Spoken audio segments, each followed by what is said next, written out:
નેત્રંગ તાલુકામાં વિકાસના કામોની ફાળવણી બાબતે ધરણા પ્રદર્શન. નેત્રંગ તાલુકામાં વિકાસના કામોની ફાળવણી બાબતે ધરણા પ્રદર્શન. શેરખાન પઠાણ કોંગ્રેસ અગ્રણી દ્વારા કહેવામાં આવ્યું કે એટીવીટી કામો માત્ર 5 થી 6 ગ્રામ પંચાયતમાં ફાળવાયેલ છે તથા ટીડીઓ સુલે પટેલ દ્વારા કહેવામાં આવ્યું કે તમામ ગ્રામ પંચાયતને વિકાસના કામોની ફાળવણી કરાશે.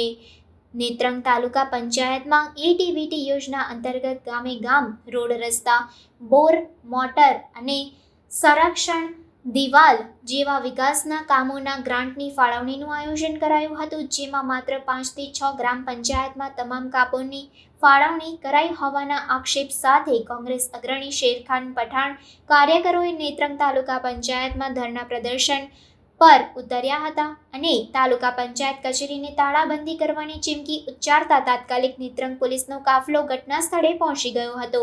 નેત્રંગ તાલુકા વિકાસ અધિકારી સુહેલ પટેલે કોંગ્રેસ આગેવાન શેરખાન પઠાણની રજૂઆત સાંભળી નેત્રંગ તાલુકાના દરેક ગ્રામ પંચાયતમાં વિકાસના કામોની ફાળવણી કરાશે તેવી બાહેધરી આપતા આખરે મામલો શાંત પડ્યો હતો.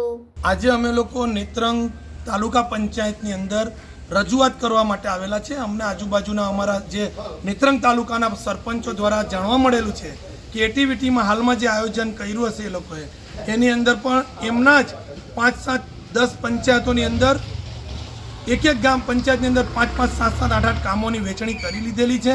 અગાઉ પણ અમે રજૂઆત કરેલી ત્યારે જ્યારથી પણ આ તાલુકા પંચાયતની અંદર ભારતીય જનતા પાર્ટીનું શાસન આવેલું છે ત્યારથી તમામ પંચાયતો સાથે ઓરમાયું વર્તન કરવામાં આવે છે. આજે લોકોની રજૂઆત લઈને અમે આવેલા છે. આ સરપંચોને કામ નથી મળતા.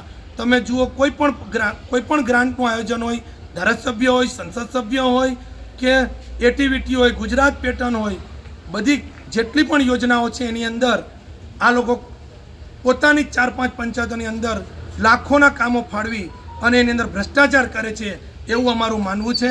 ત્યારે મારી આ મીડિયાના માધ્યમથી તમામ લોકો જે લોકોનું આયોજન કરે છે, ધારાસભ્યશ્રી હોય, સંસદ સભ્ય હોય કે નાયબ કલેક્ટર હોય, એમને પણ મારે મીડિયાના માધ્યમથી કહેવું છે કે જ્યારે તમારી પાસે આ આયોજન માટે યાદી આવે છે તમારે જોવું જોઈએ કે આ 39 પંચાયતની અંદર લોકોને કામો મળે છે કે નથી મળતા.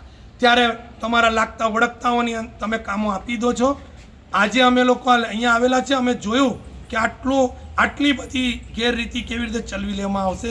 આ પંચાયતોને ન્યાય નહીં મળે તો અમે લોકો આવનારા દિવસોમાં અહીંયા ખૂબ મોટું આંદોલન કરીશું.